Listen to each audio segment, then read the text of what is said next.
Zëvendës kryeministri, njëherë është ministre e infrastrukturës dhe energjisë Belinda Balluku, inspektoi kantierin e punimeve në rrugën e Ksamilit. Kjo rrugë në 1.6 km e parë do të kthehet në rrugë me 3 korsi, ndërsa në 2.6 km e tjera janë me 2 korsi. Ky segment është i pajisur me të gjithë pjesën e mobilimit urban, duke nisur që nga transmetimi i energjisë elektrike me linja nëntoksore. Kemi edhe një përmirësim pra të fuqizimit të energjisë elektrike në zonë, duke qenë se transmetimi do të bëhet me linja nëntoksore, të cilat nuk janë të ekspozuar ndaj agentëve atmosferik. Dhe kemi projekte që ndërthuren me njëra tjetrën. Megjithatë është shumë e rëndësishme ajo që ne thamë, që ky projekt është i pajisur edhe me të gjithë pjesën e mobilimit urban.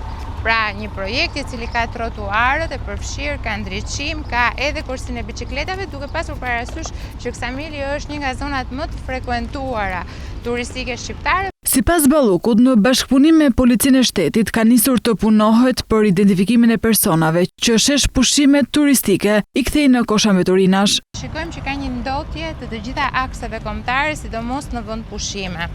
Duam ta bëjmë këtë publike që kemi nisur bashkëpunime me Policinë e Shtetit, tashmë një pjesë e akseve kombëtare janë të pajisura me kamera monitorimi, kështu që dhe në bashkëpunim me Ministrinë e Mjedisit dhe Turizmit do të nisim një aksion për të penalizuar të gjithë ata që ndosin akset kombëtare. Kjo është diçka që nuk mund të përballohet nga ne as me skuadrat e mirëmbajtjes dhe asgjë tjetër në rast se sapo bëhet ndërhyrja për 24 orë, të gjitha këto vend pushime kthehen në kosha plerash, gjë që nuk është normale dhe nuk duhet lejuar që të ndodhi.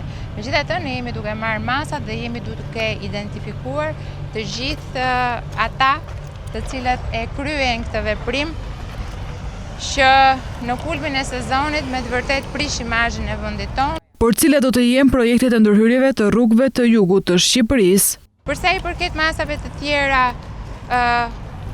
të mirëmbajtjes në jug të vendit, ashtu siç tham, ka ndërhyrje në parkun e Llogaras apo jo, dhe në pjesën e Dërmi Palasës, ku dhe ajo është një pjesë shumë e frekuentuar, është një aks i ri, i cili duhet përfundoj kolaudimin, por nga ana tjetër duhet mbajtur në parametrat e duhur për t'u përgjigjur gjithë kërkesës turistike që ka ajo zonë, dhe më pas edhe rruga tradicionale e Bregdetit, e cila duhet të mirëmbahet, duke qenë se është dhe një rrugë e vjetër dhe amortizuar.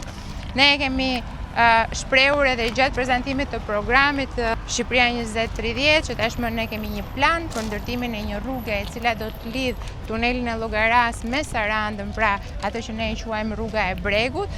Rruga e Ksamilit është një rrugë interurbane e kategorisë C, e cila ka një shpejtësi lëvizëse deri në 80 km/h, ndërsa ecuria e punimeve po vijon me ritme optimale, ku premisat janë që të përfundojë para afatit të përcaktuar.